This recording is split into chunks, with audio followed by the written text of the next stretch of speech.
Hello, this is Anastasia.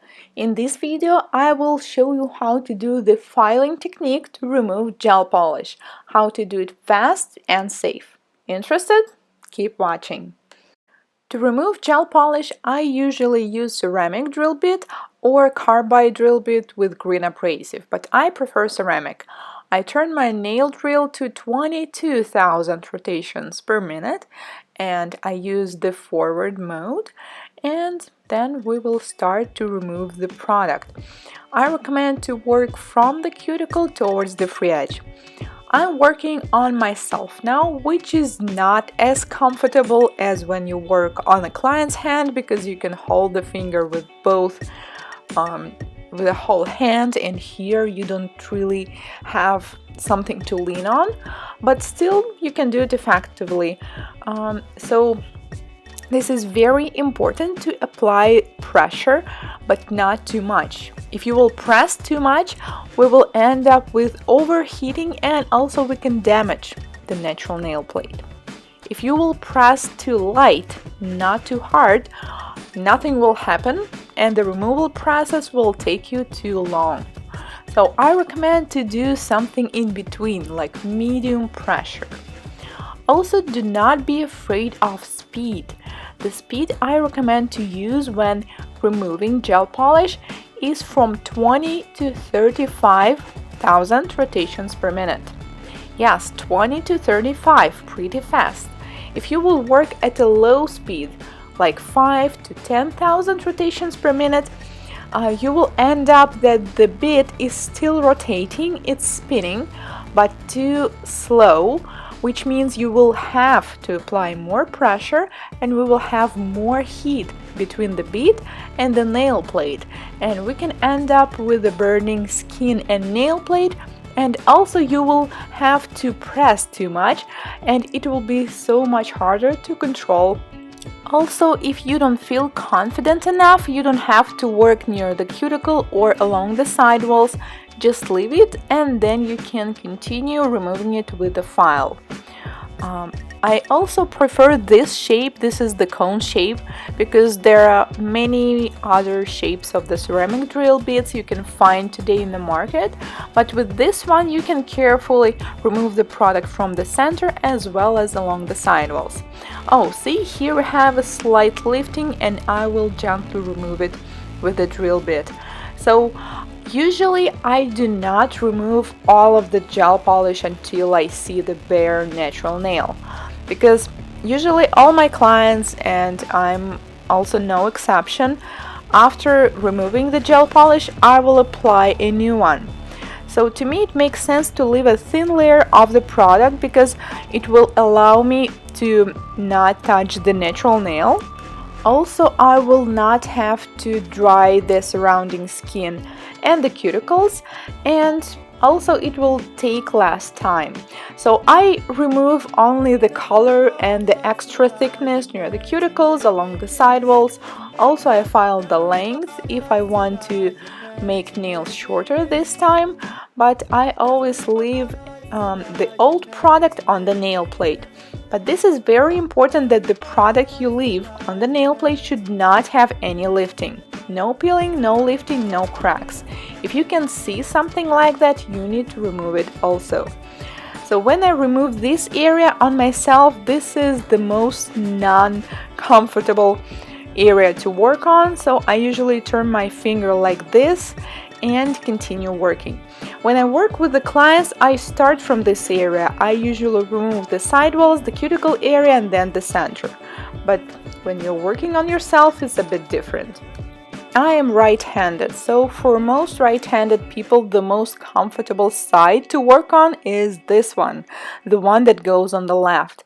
And we usually want to work with something that feels easier. So that's why I usually take the product from this side first, and then I turn the finger around and remove the product from the other side.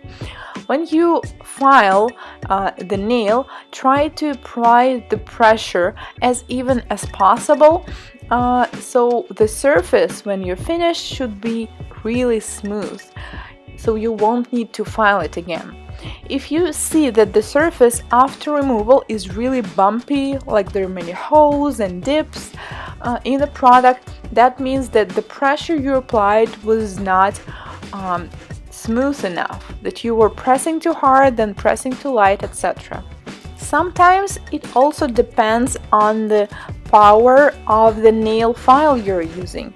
If it's not powerful enough, it will simply not give you enough power to remove the product without any overheating.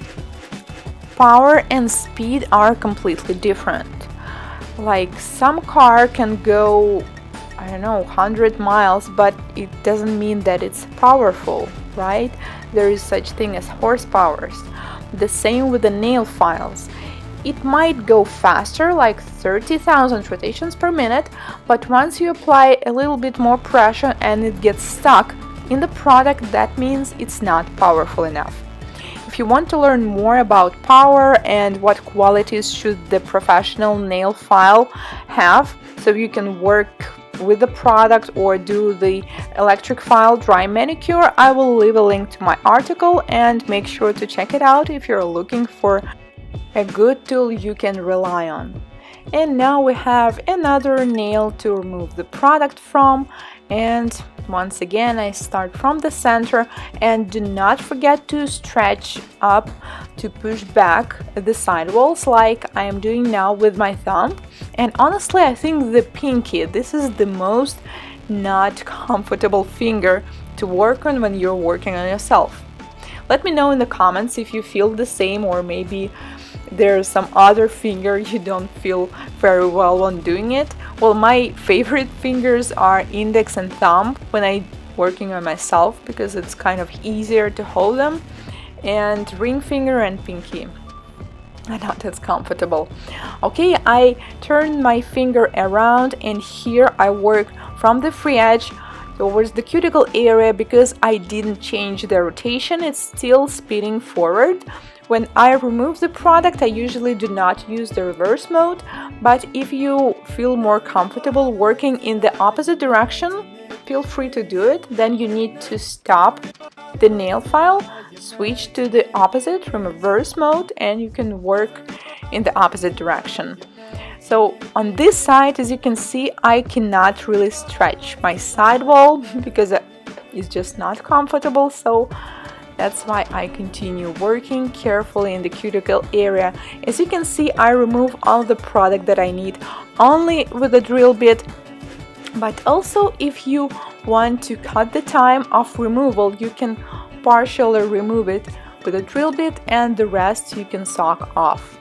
On my thumb I have acrylic, and also you can file it off completely, or you can first file off the top coat and the top surface, and then you can simply soak it off in the acetone, which I call like combined method.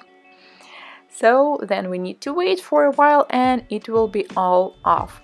And this is the result. This is my nail after I applied a new base on it, fresh and new. And after that I made some summer style design, which I will share on my channel pretty soon, so make sure to subscribe so you won't miss it.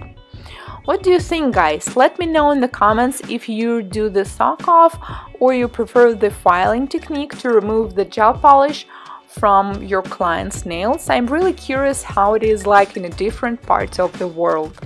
Thank you so much for watching my video, and I'll see you next time. Goodbye!